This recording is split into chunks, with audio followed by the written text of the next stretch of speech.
အားလုံးပဲမင်္ဂလာပါကျွန်တော်အခုကတော့ဒါကျော်စာဝင်းနဲ့စမီးတန်နဲ့ပွဲချိုပြောမှာဖြစ်ပါတယ်ပွဲတော့ကျွန်တော်လာမဲ့မတ်လ20တောက်ကြနေညမှာရှင်ပြိုင်ထိုးသက်ကြမှာဖြစ်တယ်ကျော်စာဝင်းကလောလောဆယ် hype နေတယ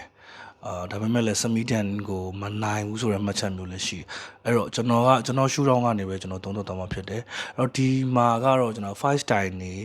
နေဗီဝါဘိုင်းတွေကိုကျွန်တော်အဓိကထားပြီးမပြောဘူးအခြေအနေနဲ့ weight အကြောင်းကိုကျွန်တော်ပြောချင်တယ်အဲ့တော့စကြည့်ရမယ်ဆိုလို့ရှိရင်ဒါကျွန်တော်တို့ result ကိုပြောရဲဆိုတာဒါဘယ်သူနိုင်လဲဆိုတာမျိုးကိုကျွန်တော်တွားကြည့်ချင်တယ်အရင်ဆုံးဘယ်သူနိုင်မလဲဆိုလို့ရှိရင်တော့ကျွန်တော်ကြော်စော်ဝင်းနိုင်မယ်လို့ပြောချင်တယ်ဒါယတိပြတ်ပြောတာမျိုးမဟုတ်ပေမဲ့ကျွန်တော် user ချက်တသက်တာဖြစ်တယ်ဒါတော့ကျွန်တော်မေတ္တာရက်ခံချင်တယ်အဲ့တော့ကြော်စော်ဝင်းနိုင်မယ်ဘာကြောင့်ကြော်စော်ဝင်းနိုင်မယ်လို့ကျွန်တော်ပြောရလဲဆိုတာအတွက်လည်းကျွန်တော်မှာအကြောင်းပြချက်ကောင်းကောင်းရှိတယ်အဲ့တော့ကျွန်တော် data လေးနည်းနည်းကြည့်လိုက်ကြအောင်အဲ့တော့ကျော်စော်ဝင်းကကျွန်တော်တို့ဒီရိုးရ background ဆိုရင်တော့အရင်အကောင်းတဲ့ fighter နော်ပွဲ60ကျော်လောက်ထိုးထားတာပွဲ60ကျော်လောက်ထိုးထားတယ်ပြီးသူ့မှာဒီ combat sport ပေါ့နော်ဒီ fight နဲ့ပတ်သက်လို့ရှိရင်သူ့မှာပါရမီပါတယ်ပြီးရင်ဒီဘယ်လိုပွဲတွက်ချက်တာပေါ့နော်ပြိုင်ဘက်ကိုဘယ်လိုလုပ်ရမယ်ဆိုတာမျိုးကသူ့မှာအားသာချက်ရှိတယ်အဲ့တော့ကျော်စော်ဝင်းကအားလုံးနဲ့သိပြီးသားဖြစ်လိမ့်မယ်ဒီစမီးတန်နဲ့မတိုင်ခင်မှာကျော်စော်ဝင်းကစတည်ပြီးတာကစူပါလက်နဲ့ပြီးတော့မှစမီးတန်နဲ့ဖြစ်သွားတာအဲ့တော့one ဆိုတဲ့ promotion ကဘာကြောင့်ဒီအခြေအနေကိုအရင်ဦးဆုံးပေါ်ဆောင်တာလဲကျွန်တော်တို့တွေးဖို့လိုလာတယ်အဲ့တော့ကျော်စော်1ကဘာလို့ကျော်စော်ဝင်းကိုဒီလိုမျိုးတည်ပြီးရလဲဆိုတော့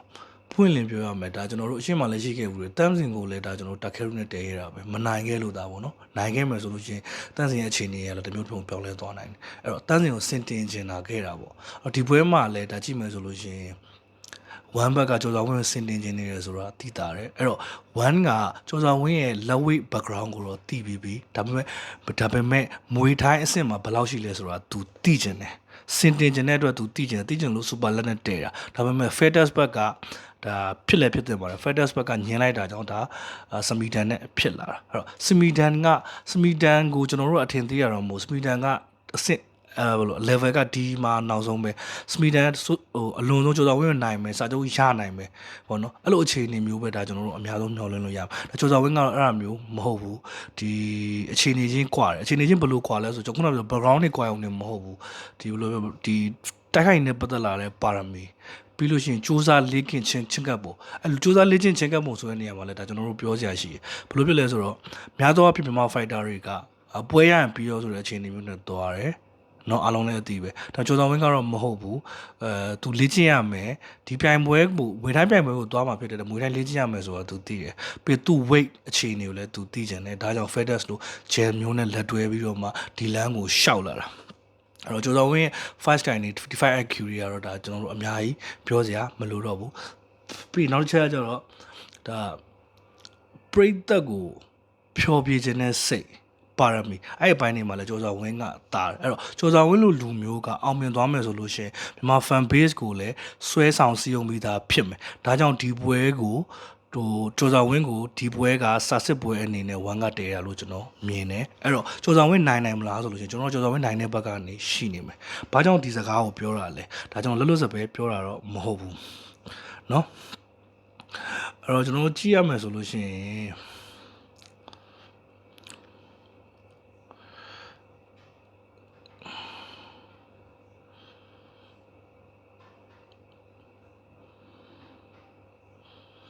်ရှိရမယ်ဆိုလို့ရှိရင်ဒီပွဲကထိုးပေါက်စွတ်နိုင်လားပြီးစမီးဒန်ကကျော်စော်ဝင်းကိုအခက်ခဲတွေ့အောင်လုံနိုင်လား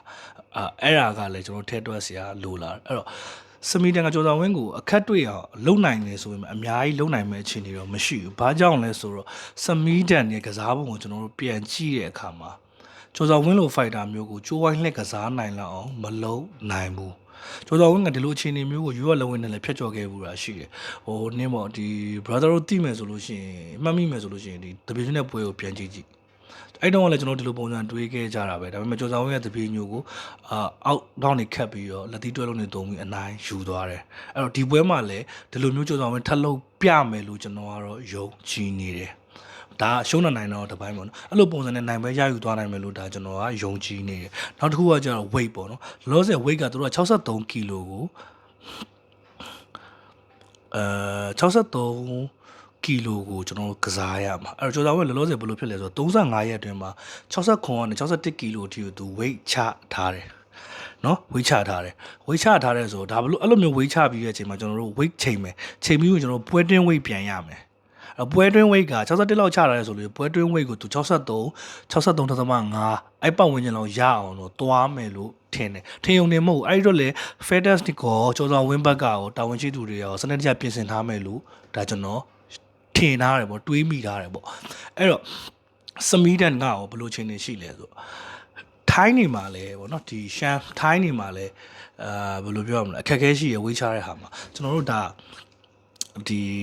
super lab တို့ rock tan တို့လို့ elite လွှာမှာရှိရ A class fighter တွေမှာတော့ဝေးချတဲ့အခက်အခဲရှိရ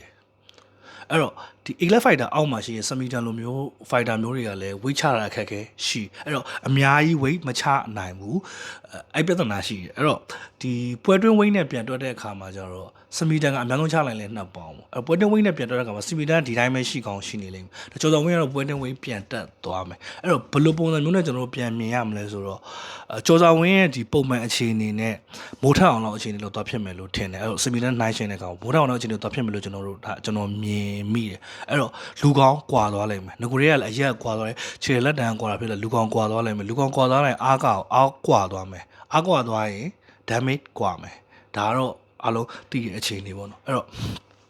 ကျော်တော်ဝင်းကအနိုင်ပွဲရမယ်ဘယ်လိုအခြေအနေရရင်ရိုက်ပွဲရမလဲဆိုတော့ခုနကကျွန်တော်ပြောခဲ့သလိုပဲအခြေအနေရနေနိုင်ပွဲရနိုင်မယ်သူ့ကိုလည်းအဲ့လိုအခြေအနေဖြစ်အောင်လည်းဖန်ဆီးပေးထားတယ်ပြီးရင်ပွဲတွင်း weight ပြန်ရဖို့အတွက်လည်းသူတို့ဘယ်လိုပြောမလဲ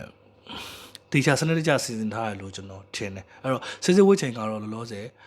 ကျွန်တော်ရိုက်နေတဲ့အချိန်မှာတော့မဖြစ်သေးဘူးဒါမနှက်ဖြန်ပေါ့နော်မနှက်ဖြန်ဖြစ်မယ်ထင်တယ်ဆွေးဆွေးဝိတ်ချိန်ကဒါလုံးဝကျွန်တော်ညဘက်ကြီးပြောနေတာဖြစ်တဲ့အတွက်ဆွေးဆွေးဝိတ်ချိန်ကတော့မနှက်ဖြန်ဖြစ်နိုင်မယ်အဲ့ဒီခါကျပွဲတွင်းမှာ weight ဘယ်လောက်တည်နိုင်မလဲဒါတွေကလည်းအရေးပါလာမယ်လို့ဒါကျွန်တော်ယူဆတယ်ဆိုတော့ခုနစကားကိုပြန်ဆက်ရမယ်ဆိုလို့ချင်းပွဲတွင်း weight အခြေအနေကလည်းကျော်စော်ဝင်းမှာအသာစီးရနိုင်တဲ့အခြေအနေရှိနေတယ်အဲ့တော့ဒီပွဲကျော်စော်ဝင်းနိုင်မယ်အဲ့တော့စမီတန်ဘယ်ချက်တွေကကျော်စော်ဝင်းကိုအခက်အခဲတွေ့နိုင်မလဲကျော်စော်ဝင်းလို fighter မျိုးကိုစမီတန်ကျိုးဝိုင်းလှည့်အောင်မကစားနိုင်တဲ့အတွက်စမီတန်မှာအဲ့လိုဘယ်လိုပြောပြင်းမြောက်နိုင်တဲ့တလုံးတက်ကွက်မျိုးလဲပေါ်ဆောင်နိုင်မှုအားနည်းမှာပဲအဲ့တော့ဒီစမီတန်နဲ့ကျော်စော်ဝင်းကိုထိအောင်ထိုးမယ်လွတ်အောင်ရှောင်မယ်ဆိုရင်တော့ဖြစ်နိုင်တယ်ထိအောင်ထိုးဖို့အတွက်ဆိုလို့ရှိရင်ကျော်စော်ဝင်းရဲ့ကတ်ကအမြဲတမ်းလုံနေတယ်ဗျာကြည့်ရမလားအမြဲတမ်းလုံနေတဲ့အခြေအနေဖြစ်တယ်အဲ့တော့သူ့ရဲ့အရက်မင်းတဲ့လူကအကွာဝေးငူရဲမှာအကွာဝေးထိန်းစောတဲ့ fighter အရက်ကလည်းနှိမ့်တယ်အဲ့လို fighter မျိုးအတွင်းထဲဝင်ပြီးထိုးမှာပဲရမယ်အဲ့ဒီခါကျလို့ကျော်စော်ဝင်းဘယ်လိုလုပ်မလဲအဲ့ဒီချက်ကတော့စမီတန်နဲ့အားသာကျော်စော်ဝင်းအတွက်အားနည်းချက်ဖြစ်လာနိုင်တယ်အဲ့တော့ကျော်စော်ဝင်းဒီနေရာမှာဘယ်လိုထိုးသင့်တယ်ဘယ်လိုရှင်ပြန်သင့်တယ်ဆိုတာကတော့သူကိုယ်တိုင်ဆုံးဖြတ်ပြီးသားလေ့ကျင့်ပြင်ဆင်ပြီးသားဖြစ်လိမ့်မယ်ဒီနေရာမှာတကယ်ကျော်စော်ဝင်းအဲ့လိုပင်းလက်တီများသုံးနိုင်မယ်ဆိုလို့ရှိရင်တော့ပွဲကစောစောပြတ်သွားနိုင်မယ်အခြေအနေရှိနိုင်တယ်အဲ့တော့ကျော်စော်ဝင်းနိုင်ပြီဆိုလို့ရှိရင်တော့နောက်တစ်ဆင့်အတွက်ပို့ပြီးတော့ကောင်းမွန်တဲ့အရာဖြစ်လိမ့်မယ်အဲ့တော့ကျွန်တော်ကတော့ကျော်စော်ဝင်းနိုင်မယ်ဆိုတဲ့ဘက်ကနေနိုင်မယ်ဆိုတဲ့ဘက်ကနေကျွန်တော်တို့ခံမှန်းထားတယ်ပေါ့နော်အဲ့တော့ဘာဖြစ်မလဲဆိုတော့ပွဲတွင်စက်ကြည့်ကြမှာပေါ့အဲ့တော့ပွဲပြီး30ချက်နဲ့တူကျွန်တော်တို့ပြန်လာခဲ့မယ်အားလုံးကျေးဇူးတင်ပါတယ်